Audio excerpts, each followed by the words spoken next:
Stock x ray में आज हम बात करेंगे कोफोर्ज के शेयर पर, जहां पर कि हमने देखा कि शेयर का प्रदर्शन पहले देख लेते हैं। काउंटर ने दिसंबर में 10,000 के लेवल को भी पार किया था और वहां से एक तरफा इस काउंटर पर गिरावट देखने के लिए मिली और करीब ये काउंटर अपने हाई से 24% टूट चुका है।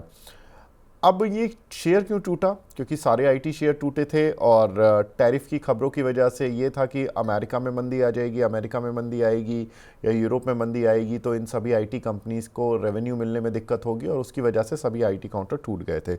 अब एफआईज ने भी शेयर बेचे इसी शायद एंटीसिपेशन में और उन्होंने अपना जनवरी मार्च के बीच में जो अपनी होल्डिंग थी वो 42.55% से घटाकर 40.21% कर ली। अब इसके ट्रिगर्स क्या हैं? एक तो इनके नतीजे आए थे, नतीजे ठीक थे, मार्केट शायद ज़्यादा एक्सपेक्ट कर रहा था, थोड़े से उससे मॉडरेट साइड पर आए थे, इतने ज़्यादा इनकरेज नहीं कर पाए मार्केट को। लेकिन हाँ, गाइडेंस इनकी ठीक है क्योंकि इन्होंने अगले 2 साल तक की गाइडेंस दी हुई है। इन्होंने कह रखा है कि FY27 में हमें लगता है कि इनका मतलब इन कंपनी ने ही जो गाइडेंस दी है कि उनको लगता है कि $2 बिलियन का वो रेवेन्यू अचीव कर लेंगे।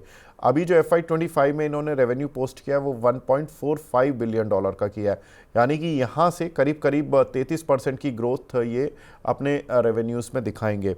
मार्जिन्स भी जो एबिट मार्जिन है वो करीब 13% के और ये अप्रोच करने की एबिटा मार्जिन करीब 18% तक। हालांकि एबिट और एबिटा मार्जिन में थोड़ा सा अंतर होता है, लेकिन मैं बता दूं कि जो मार्जिन्स हैं वो इनको अपसाइड पर ले जाने हैं। अभी जो एबिटा मार्जिन्स हैं वो करीब 16% के आसपास है, जिसको बढ़ाकर ये 18% पर ले जाने की बात कर रहे हैं। साबरी डील इन्होंने एक बड़ी डील की थी हाल में ही, साबरी डील जो कि वैल्यू वाइज अगर देखें तो बहुत बड़ी है क्योंकि $1.56 बिलियन की है और इनकी टोटल टीसीवी जो है वो करीब $2 बिलियन के आसपास की है। तो उसमें से 1.56 तो इनको एक ही डील से मिल गया। हालांकि ये ख़राब भी होता है कि अगर एक ही डील पर ज़्यादा आधारित रहे, लेकिन कहीं ना कहीं कंपनी के मैनेजमेंट को विजिबिलिटी मिली है और उनके इतनी बड़ी डील पर भी मार्जिन्स की जो पिक्चर दे रहे हैं वो बढ़ाकर दे रहे हैं। यही एक मार्केट इसको पॉजिटिवली ले रहा है अभी तक कोफोर्ज को। एआई वगैरह पर भी कंपनी काफ़ी ज़्यादा फोकस कर रही है, इसलिए इस पर जो लक्ष्य हैं, टारगेट्स हैं, उन पर तो हम बात करेंगे, लेकिन थोड़ा सा मैं वैल्यूएशन की भी बात कर लेता हूँ। FY27 में अनुमानित EPS करीब ₹250.90 है और मौजूदा भाव पर PE करीब 29.5 का चल रहा है। दौलत कैपिटल की ये सारी वैल्यूएशन मैट्रिक्स हैं जिसमें कि उन्होंने बाय रेटिंग दी है और उनका टारगेट है 8530 का। सर, इस पर काफ़ी दर्शक सवाल पूछते हैं on A daily basis, F&O वाले भी काफ़ी सवाल पूछते हैं और कैश मार्केट में भी कुछ लोग हैं जो फंसे हुए हैं ऊपर के भाव पर। क्या करें? आपको क्या लगता है कोफोर्ज को कि ये सारी कमेंट्री या ये सारे ट्रिगर सुनने के बाद?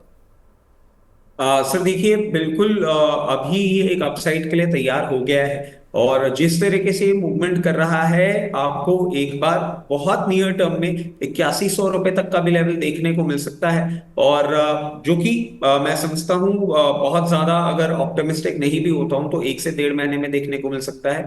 और उसको ब्रीच करता है तो मीडियम टर्म में एक बार आपको 9200 तक का भी लेवल दिखाने को बिल्कुल ये दमखम रखा है, बहुत वेल पॉइज्ड है। तो इन दोनों लेवल्स के अपसाइड के लिए आप अपनी पोजीशन अभी मेंटेन करें और बिल्कुल भी ना घबराएं। ये एक ट्रेंड रिवर्सल का कैंडिडेट बन चुका है। ठीक है, तो ट्रेंड रिवर्सल का कैंडिडेट बन चुका है, यहाँ से अपसाइड इस काउंटर पर खुला हुआ है और हमने टारगेट्स आपको बताए, दौलत कैपिटल के ही टारगेट्स आप रख के चल सकते हैं या रचित सर से एक टारगेट ले लेते हैं। रचित सर, आपकी तरफ से कोई टारगेट बता दीजिए। सर अभी जो मैंने आपको बताया कि आप इसको जिस तरीके से मूवमेंट कर रहा है बहुत शॉर्ट टर्म में ही आपको ये 8200 तक के लेवल्स दिखा सकता है और उसको ब्रीच करके और जैसे ही ये अपसाइड का मूवमेंट दिखाएगा आपको 9200 से 9400 तक की रेंज भी मीडियम टर्म में देखने को मिल सकती है।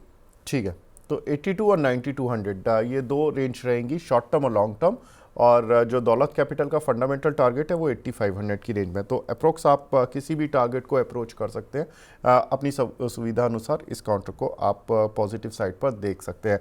रचित सर, आप हमारे साथ जुड़े, सर बहुत बहुत शुक्रिया हमसे जुड़ने के लिए। कोई डिस्क्लेमर देना चाहेंगे? आप हर बार बोल देते हैं मुझे। सर बिल्कुल, देखिए डिस्क्लेमर यही रहेगा कि जितने भी स्टॉक्स जिनका हमने डिस्कशन किया वो मेरे पर्सनल अकाउंट में, हमारी फैमिली अकाउंट और क्लाइंट अकाउंट में बिल्कुल पोजीशन हो सकती है। उसके साथ साथ investment in equity market is subject to market risk. Please consult your financial advisor before making any investments or taking any trade in any of the scripts that we have discussed on your channel. ठीक है, तो Rajit sir बहुत बहुत शुक्रिया हमसे जुड़ने के लिए और अपना प्रीशियस टाइम देने के लिए। Thank you.